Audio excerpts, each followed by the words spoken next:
बिहार भूमि सर्वे को लेकर महत्वपूर्ण सूचना। देखिए, जिन लोगों का राजस्व महाअभियान में पेपर जमा नहीं हुआ या जिनका पेपर जमा हुआ, सभी लोगों के लिए ये महत्वपूर्ण सूचना है और बहुत महत्वपूर्ण जानकारी है। आज का इस वीडियो में हम आपको बताएंगे, अगर आप जमीन खरीद बिक्री कर रहे हैं या अभी के समय में आप जमीन खरीदने जा रहे हैं तो आपको किन किन बातों पे ध्यान देना चाहिए, और इस राजस्व महाअभियान में अगर आपका फॉर्म नहीं जमा हो पाया तो आखिर उसका क्या उपाय है, कैसे आप उसमें जमा करेंगे। और तीसरी बात, जो लोग इस राजस्व महाअभियान में फॉर्म जमा कर दिए वो सोच रहे हैं कि हमारा फॉर्म जो जमा हो गया अब सुधार कब तक होगा, तो सारा अपडेट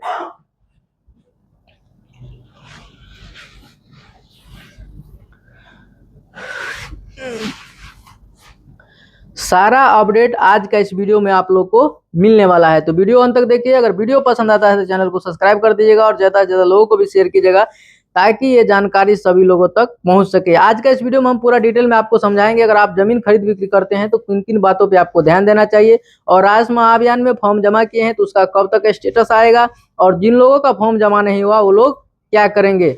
देखिए, पहले हम बात करेंगे कि राजस्व महाअभियान में 4 प्रकार का काम हो रहा था, जिसमें आपका जमाबंदी अगर ऑनलाइन में है, अगर नाम, खाता, खेसरा, रकबा किसी प्रकार का अगर कोई त्रुटि गलती था तो उसको आप सुधार करवा सकते थे। दूसरा, अगर आपका जमाबंदी या लगान रसीद ऑफलाइन में था तो उसको आप ऑनलाइन कराने के लिए राजस्व महाअभियान में फॉर्म भरकर जमा कर सकते थे। तीसरा था उत्तराधिकारी नामांतरण, अगर आपके पूर्वज के नाम पे जमीन है, अपने नाम पे कराना चाहते हैं तो उत्तराधिकारी नामांतरण फॉर्म भर करके आपको जमा करना था। इसके बाद चौथा, बंटवारा उत्तराधिकार नामांतरण, अगर पूर्वज का जमीन या आपके पिताजी का, दादा परदादा का जमीन था, सम्मिलित जमाबंदी था, अगर आप चाहते थे कि इस समय में जितने भी पड़ीदार हैं, जितने भी हिस्सेदार हैं, सभी लोग अपने नाम से अलग अलग जमाबंदी कायम करवा लें, तो उसका भी फॉर्म राजस्व महाअभियान में भराया जा रहा था। तो मात्र ये 4 प्रकार का काम हो रहा था, और बहुत सारे लोग कमेंट करते थे कि इस राजस्व महाअभियान में हमारा जमीन का दाखिल खारिज होगा या नहीं, मोटेशन होगा या नहीं। तो देखिए, ये एक प्रकार का मोटेशन ही हो रहा था, लेकिन जिनका पूर्वज का जमीन है, दाखिल खारिज हुआ ही नहीं है, उसका लगान रसीद नहीं कट रहा है, तो उन लोगों का कोई भी काम इस राजस्व महाअभियान में नहीं हुआ है। तो अब हम बात करेंगे कि आखिर जिनका फॉर्म जमा हो गया है तो उनको कब तक स्टेटस देखने को मिल सकता है। देखिए, जो लोग फॉर्म राजस्व महाअभियान में जमा कर दिए हैं, सभी लोगों का फॉर्म अभी ऑनलाइन अपलोड हो रहा है, यानी कि आप जो भी फॉर्म, जो भी कागजात जमा किए हैं उसको स्कैन करके और आपका पोर्टल पे अपलोड किया जा रहा है। तो जैसे ही अपलोड हो जाएगा, जैसे ही सूचना मिलेगी, जानकारी आएगी, मैं आप लोग को बता दूंगा कि आखिर आप स्टेटस कब तक चेक कर सकते हैं। अब हम बात करते हैं तीसरी बात, कि जो लोग राजस्व महाअभियान में फॉर्म नहीं जमा कर पाए किसी कारणवश से, या उनको प्रपत्र नहीं मिला, या सर्वर डाउन चल रहा था, आपको जमाबंदी पंजी नहीं मिल पाया, आपने नहीं जमा किया, तो कोई दिक्कत नहीं है। ये काम पहले भी पोर्टल पे हो रहा था। तो बिहार भूमि सुधार विभाग के पोर्टल पर आपको जाना है और परिमार्जन के तहत किसी नजदीकी कंप्यूटर सेंटर या CSC सेंटर में जा करके आप इसको परिमार्जन के तहत ऑनलाइन करवा सकते हैं, जिसमें आपका, जैसे आपका जमाबंदी है, ऑनलाइन में जमाबंदी है, उसमें नाम, खाता, खेसरा, रकबा किसी प्रकार का गलती है तो उसको आप ठीक करवा सकते हैं। या आपका जमाबंदी ऑफलाइन में है, लगान रसीद ऑफलाइन में कट रहा था, हस्तलिखित रसीद कट रहा था, तो उसको आप परिमार्जन के तहत ऑनलाइन करवा सकते हैं। उसके बाद आपका क्या होगा, जमीन का रसीद, लगान रसीद ऑनलाइन नेट से कटने लगेगा। आइए अब हम बात करते हैं इसमें विशेष रूप से कि अगर आप जमीन खरीद बिक्री कर रहे हैं तो आपको किन किन बातों पर ध्यान देना चाहिए।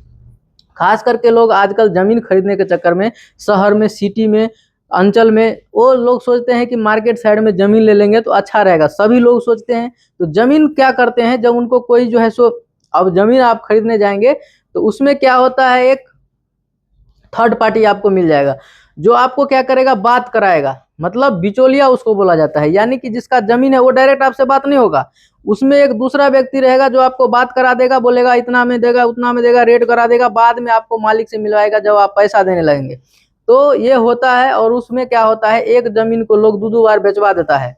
तो इसी सब पे आपको ध्यान देना है। अगर आप जमीन खरीद रहे हैं, शहर में खरीदिए, गांव में खरीदिए, कहीं भी खरीदिए जमीन, तो आपको सबसे पहले जमीन खरीदने से पहले जिससे आप जमीन खरीद रहे हैं, जो जमीन बेच रहा है, उसका जमाबंदी आपको बिहार भूमि सुधार विभाग के पोर्टल पर चेक कर लेना है कि उसका जमाबंदी ऑनलाइन नेट पर शो हो रहा है कि नहीं, उसका जमाबंदी ऑनलाइन है या नहीं है।